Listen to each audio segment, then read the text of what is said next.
உலக மக்கள் எல்லோருக்கும் வணக்கம். நான் உங்கள் ஜி கோபால் பேசுகிறேன். இன்னைக்கு நம்ம பேசக்கூடிய தலைப்பு தமிழ் புத்தாண்டு பலன்கள். ஏப்ரல் மாதம் 14ஆம் தேதி 2024 இந்த தமிழ் புத்தாண்டு நடக்கிறது. உங்களுக்கு 13/4/2024 8/26 இரவே இந்த புத்தாண்டு உருவாயிருது. நாம கொண்டாடுறது ஏப்ரல் 14ஆம் தேதி தான். அப்ப இந்த குரோதி வருடம், அதாவது தமிழ் ஆண்டுகள் மொத்தம் 60.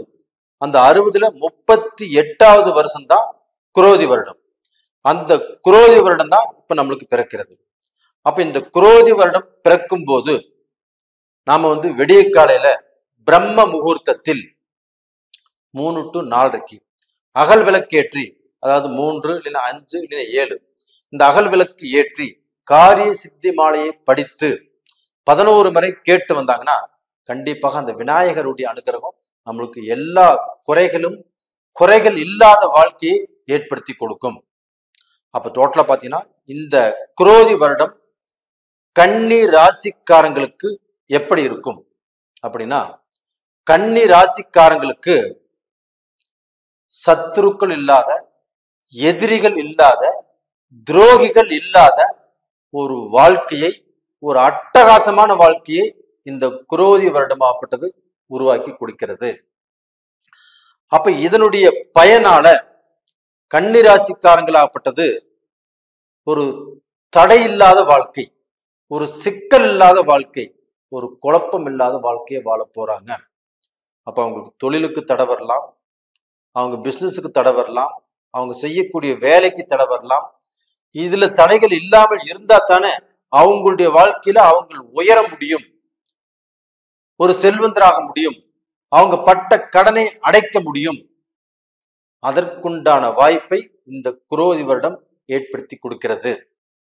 அப்ப டோட்டலா பார்த்தீங்கன்னா கன்னிராசிக்காரங்களுக்கு தடை இல்லாத வருடமாக இந்த குரோதி வருடம் ஆரம்பமே நல்லா இருக்குது. இது போக இந்த கன்னிராசிக்காரங்களுக்கு அவங்க பெற்ற பிள்ளைகள்னால்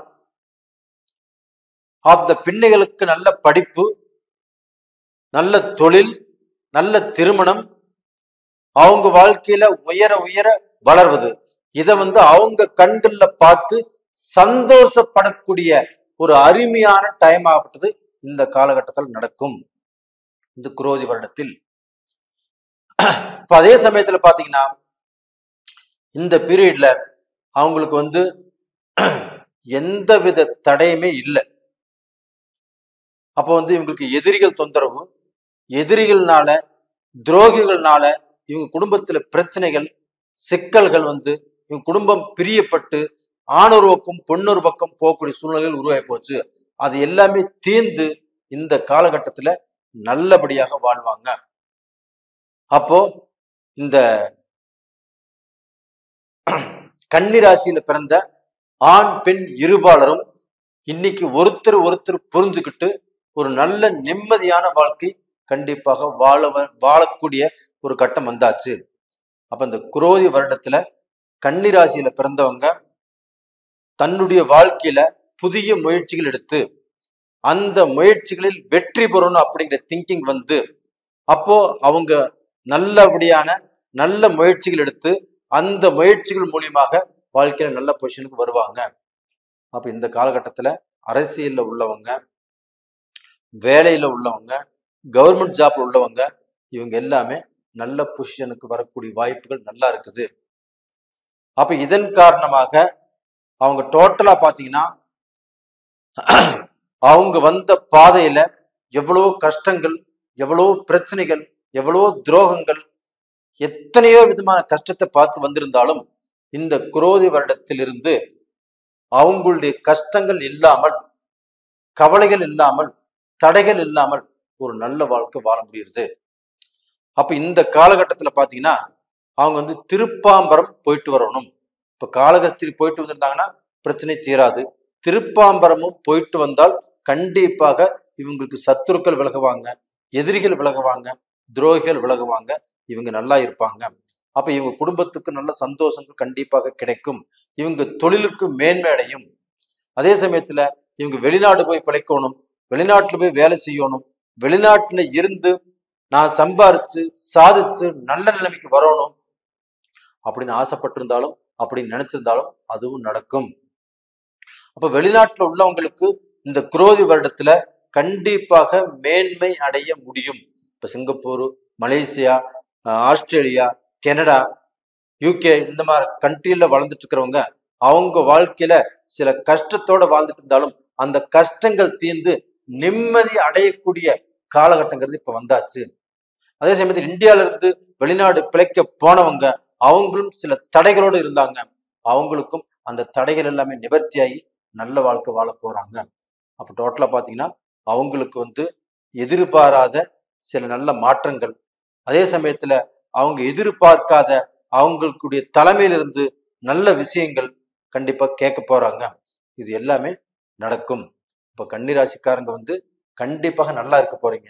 அப்ப இந்த மாதிரி சமயத்துல பாத்தீங்கன்னா அவங்களுக்கு இந்த ஜாயின்ட்ஸ் பெயின், ஒற்றை தலைவலி, முதுகு வலி இந்த மாதிரி பிரச்சனைகள் வருவதற்குண்டான வாய்ப்புகள் இருக்குது.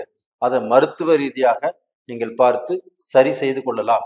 அப்ப இந்த காலகட்டத்துல உங்களுக்கு மருத்துவம் பார்த்தாலும் அந்த மருத்துவம் திருப்தியாக அமையும், குறை இருக்காது. அப்ப கன்னிராசியில பிறந்தவங்களுக்கு கண்டிப்பாக அவங்க நல்ல நிலைமைக்கு வரக்கூடிய வாய்ப்புகள் நிறைஞ்சிருக்குது. இந்த காலகட்டத்துல கணவனும் மனைவியும் அடுத்தவங்களுடைய பிரச்சனைகளில தலை விடாமல் இருப்பது நல்ல விஷயம். அப்ப அவங்களுடைய குடும்பமாகப்பட்டது குழப்பம் இல்லாமல் நல்லபடியாக வாழ்ந்துட்டு இருக்கும். அப்ப டோட்டலா பாத்தீங்கன்னா இந்த கன்னிராசியில பிறந்த ஆண்கள் பெண்கள் எல்லாருமே நல்லா இருப்பாங்க.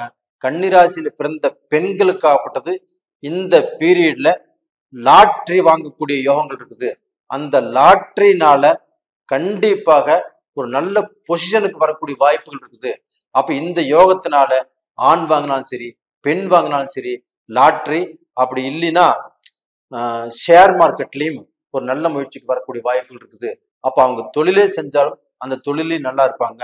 அப்ப டோட்டலா பாத்தீங்கன்னா இந்த பதிவு உங்களுக்கு பிடிச்சிருக்குன்னு நினைக்கிறேன். அந்த பதிவு பிடிச்சிருந்துச்சுன்னா கண்டிப்பாக நீங்க சப்ஸ்கிரைப் பண்ணுங்க, லைக் பண்ணுங்க, ஆல் அப்படிங்கிற பெல் பட்டனையும் பிரஸ் பண்ணிக்கோங்க. அதே சமயத்துல உங்களுடைய ஜென்ம ஜாதகத்தில் நடக்கக்கூடிய தசா புத்திகள் உங்களுக்கு சாதகமாக இருந்துச்சுன்னா அது உங்களை பார்க்க போனா மேலும் மேலும் வளர்ச்சி அடைய செய்யும். அப்ப அந்த தசா புத்தி சாதகமாக இருக்கிறதா பாதகமாக இருக்கிறதா அப்படின்னு பார்த்து தெரிஞ்சுக்கோங்க. அப்படி தெரிஞ்சுக்கிறதுக்கு கீழே 2 நம்பர் கொடுத்துருக்குறோம், கான்டாக்ட் பண்ணுங்க, வாட்ஸ்அப் பண்ணுங்க. உங்களிடமிருந்து விடைபெறுவது உங்களின் ஜி கோபால். நன்றி, வணக்கம்.